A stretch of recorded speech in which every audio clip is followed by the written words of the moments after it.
Vous êtes le premier couple qu'on déclare dans nos locaux ici. Le couple Agueda peut afficher un air de soulagement à la réception de l'extrait de naissance de leur nouveau-né au sein du CHU de Cocody. On a déjà fait 2 enfants ici. Pour avoir les papiers, il faut aller à la mairie. Ça nous prend beaucoup de temps, il y a des difficultés dedans. Mais aujourd'hui, on est très ravis d'avoir ce centre. Une action rendue possible grâce à l'inauguration du bureau de l'état civil dans l'enceinte de ce centre hospitalier. Pour les responsables, il est question de rapprocher l'état civil des populations, notamment celle du CHU de Cocody et ses environs. Le premier bénéficiaire, c'est la population. Et nous allons faire en sorte justement que les objectifs assignés à l'état civil pour la sécurisation de cet état civil-là puissent être remplis à travers ce bureau.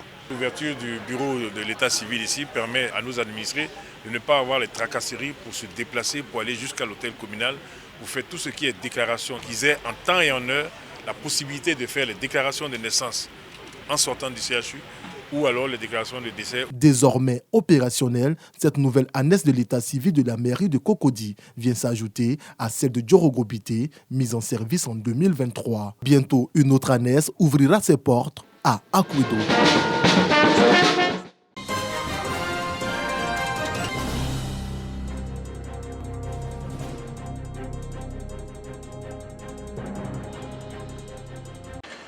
Le président national du comité de pilotage des partenariats publics-privés visite les structures qui bénéficient du contrat de partenariat public-privé en Côte d'Ivoire.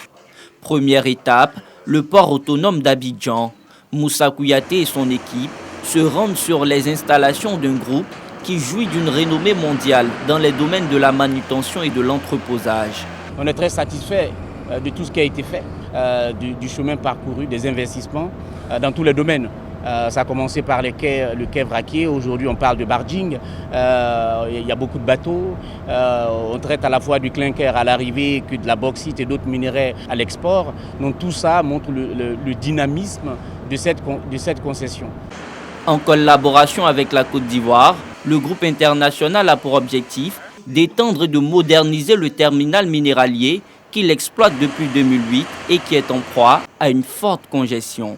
Nous sommes à peu près 420 personnes aujourd'hui sur les 9 filiales.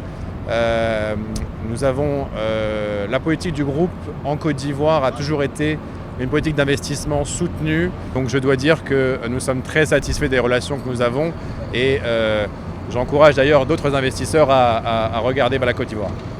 Le partenariat public-privé est un mécanisme qui consiste pour une entité publique à confier à un partenaire privé le financement, la mise en œuvre ou l'exploitation de services assurés traditionnellement par les pouvoirs publics.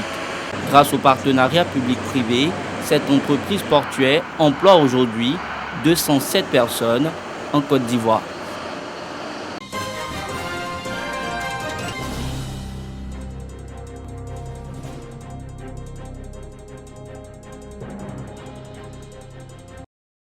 Yopougon, base de l'unité mobile d'intervention rapide en abrégé UMIR des douanes. Des agents en pleine opération de reconnaissance et de dénombrement de marchandises. Plus de 20 tonnes de produits médicaux de qualité inférieure et falsifiés, 240 kg de produits phytosanitaires et plus de 20 autres tonnes de marchandises diverses. Tous des produits illicites d'origine étrangère. Ces marchandises forment le contenu de ce camion saisi par les agents de l'UMIR sur une route reliant l'Indénué Diablin à la région voisine de Lifou. Nous avons donc rédigé un PV que nous allons rapidement soumettre à l'autorité de sorte à ce que nous puissions déposer auprès de la justice une requête de confiscation afin d'obtenir une ordonnance de sorte à ce que ces produits-là puissent être détruits.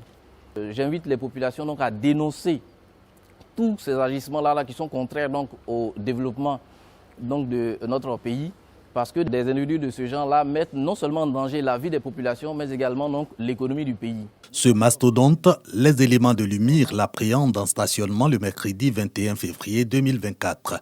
Interrogé sur sa présence, son contenu et les papiers afférents à sa cargaison, le convoyeur avoue ne pas en détenir.